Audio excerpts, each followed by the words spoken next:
Hey guys, I've had my Weber kettle for 8 years now. I just looked it up on Amazon. I ordered it from Amazon because I wanted a red one and I couldn't find a red one locally. So $155 I paid for that, and it's $239 now. That's the nice thing about Amazon. It keeps, a record of everything you order, so you can go back and look. I thought it was less. I've had it less time than that, but 8 years already, and it still looks really good. And also the Slow and Sear, the charcoal basket that goes inside there, has been in there for almost 7 years. Now I got that free from the Adrenaline Barbecue Company. I think it's S&S Grills now, I believe. And the way I got that was Justin, the Baby Back Maniac. He messaged me and asked me if I wanted to try one out, and asked me if I knew what it is, and I said I wasn't sure what it was. So he sent me a link, and I'm like, yeah, sure, I'll try one out. So that's been in my in the grill ever since they sent it to me, and that makes cooking a lot easier. So anyway, I just thought I'd make a video here for anybody interested in like the Weber grill and the the Slow and Sear inside there. I'll take you outside and go over it a little bit more outside. This grill just sits outside year-round. It has ever since I got it, and it still looks pretty good. It's still in pretty good shape. One thing I did to raise it up, these grills are pretty low, so I put it on some stepping stones. Those are 2-inch stepping stones, so that raises it up about 8 inches for me. So that's a lot easier. So it's just my height. And then I added this big thermometer. It has the one up on top, but I don't like that one. This one's big and I can see it. And also it's right down there at grill grate level. Actually, I did a video of when I installed that. I actually installed it right on camera. So I'll post a link to that video. All right, let's get to the inside of the grill now. All of this stuff was sent to me by the Adrenaline Barbecue Company, which is S&S Grills now. Okay, the first thing they sent me was the Slow and Sear. That's the charcoal basket. And then they sent me this stainless steel drip pan that's down in the bottom.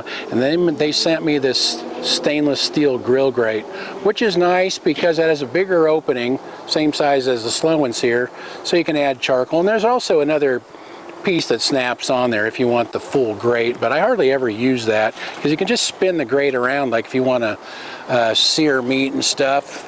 That's usually what I do. So the stainless steel drip pan, that is nice because it keeps all your grease from getting down into the bottom of the grill.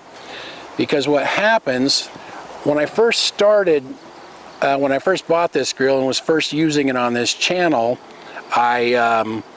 I didn't have any of this stuff, so I was just using it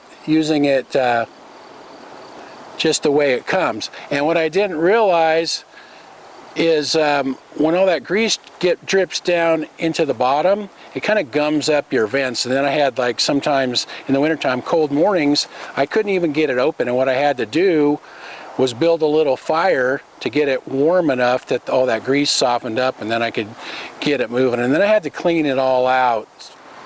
So that makes it really nice, but if you don't have that pan, you can just put foil in there. Actually, in the beginning, I was just cooking with that like that, and people in the comments gave me pointers, told me to put foil down in there because it made it easier to clean up and stuff like that. So I just kind of learned by cooking on my channel, by making the videos, and people would give me pointers and tips, so we kind of learned together. It was kind of nice.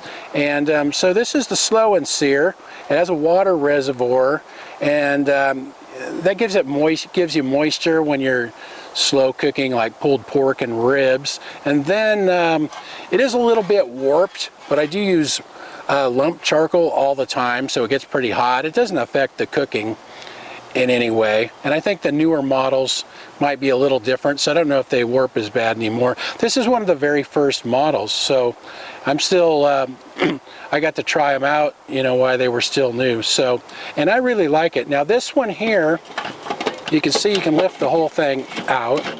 There we go. And this one has, see the bottom, and that way when you lift it out, if you still have charcoal in there like I do now, it stays in there. But they do make a model, well, they did, I don't know if they still do, without a bottom, and it just sits on there. But they gave me the choice, no bottom or bottom, and I chose this one. The only thing about that sometimes is, like on longer cooks, the ash will kind of plug up in there, and sometimes you may have to you know, take tongs a little bit and clean that out just a little bit if it's getting where the temperature's dropping and you can't get it back up. That's happened a few times, but that's not really that big of a deal. Most of the time I cook chicken and stuff, so it's really not an issue. What I like is when I use lump charcoal in this, you can pile it up nice and high so it burns hotter, where if you're piling it against the back of the kettle, it's kind of hard to hold it in place. So like when I cook chicken, I just pile this up, get it nice and hot, leave the vents wide open, and it works great. Then I cook it indirectly, and if I want some color, you just put it over the coals at the end.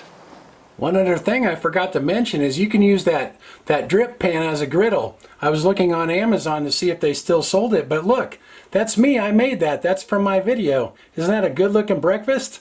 8 years is the longest I've ever had a grill. And the nice thing about that, I used to buy these cheap ones and then they'd fall apart and rust out in a couple of years and then have to get something else. But the longer you have a grill, you get better with it. The longer you cook on one grill, you just get more used to it and you get better with it. So that's a nice thing. Anyway, if you guys have any comments or questions, just, you know, leave them in the comment section, and I'll put the link to my Amazon store in the comment section as well.